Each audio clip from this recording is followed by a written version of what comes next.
आंखों का धोखा क्या कहते हैं इसे इंग्लिश में? आइए सीखते हैं। वैसे शुरू करने से पहले मैं आपको बता दूं कि यहाँ मैं जो आंखों का धोखा की बात कर रहा हूँ वो जो जादूगर करते हैं ना, मैं उसकी बात नहीं कर रहा। वो स्लाइड ऑफ हैंड्स की बात बिल्कुल नहीं हो रही है यहाँ पर। ना ही जो ट्रिक्स होते हैं, जो मैजिक ट्रिक्स होते हैं, उनकी बात हो रही है। मैं बात कर रहा हूँ यहाँ पर कि जैसे कुछ चीज़ें होती हैं जो जब आप देखते हो तो कुछ और लगता है और सामने जब वहाँ पहुँचते हो तो कुछ और होता है। उसे इंग्लिश में क्या कहते हैं? आइए सीखते हैं, लेकिन शुरू करने से पहले आपने क्या करना है? चैनल पर अगर आप नए हैं तो सब्सक्राइब कर देना है और वीडियो को करना है लाइक।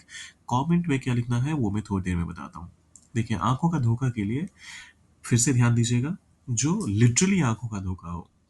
यहाँ स्लाइड ऑफ हैंड्स की बात नहीं हो रही है, तो इसके लिए आप कहेंगे ऑप्टिकल इल्यूजन। ऑप्टिकल इल्यूजन, यहाँ पर ये वाला जो साउंड है इल्यूजन, इस पे बहुत ज़्यादा ध्यान दीजिएगा। डिसीजन, कंफ्यूजन, इनमें इस वाले साउंड का इस्तेमाल होता है। टेलीविजन, तो इनमें इस वाले साउंड का इस्तेमाल होता है। और मैंने कई बार लोगों को देखा है कि इसे या तो इल्यूशन पढ़ देते हैं या फिर इल्यूजन पढ़ देते हैं। ये दोनों ही गलत है। इल्यूजन, ये ज ज़ और श को अगर आप एक साथ बोलने की कोशिश करेंगे तो ये वाला साउंड सामने आएगा। सो ऑप्टिकल इल्यूजन। चलिए, प्रोनाउंसिएशन लेसन हो गया कंप्लीट। अब इसके एग्जांपल्स देख लेते हैं। वो जो तुमने देखा वो सिर्फ आंखों का धोखा था।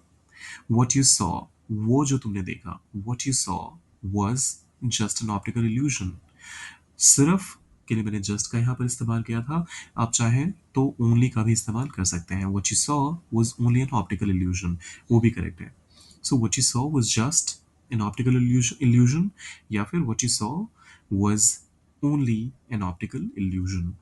फिर आता है दूसरा एग्जाम्पल। पहाड़ की दूरी का अंदाजा लगाना एक आंखों का धोखा बन जाता है। वो होता है ना, जितना आप नजदीक जाते जाते हैं, और ये ट्रैवल करते हुए भी आपने देखा होगा, जितना भी आप पास जाएंगे लगेगा अरे और दूर है।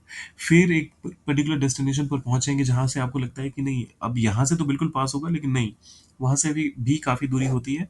सो वो टिपिकल एग्जाम्पल हो सकता है ऑप्टिकल इल्यूजन का। Judging the mountains distance becomes an optical illusion।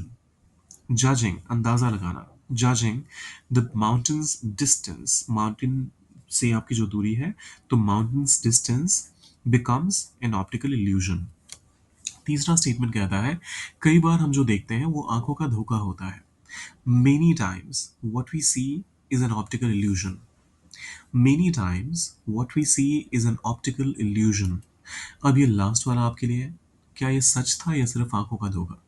सोचिए क्या होगा इसका ट्रांसलेशन। ऑप्टिकल इल्यूजन का इस्तेमाल कीजिए और कीजिए इसे ट्रांसलेट। डालिए कमेंट बॉक्स में, और जाने से पहले क्या क्या करना होता है, सब्सक्राइब, लाइक और शेयर करके जाइएगा। मिलते हैं जल्दी।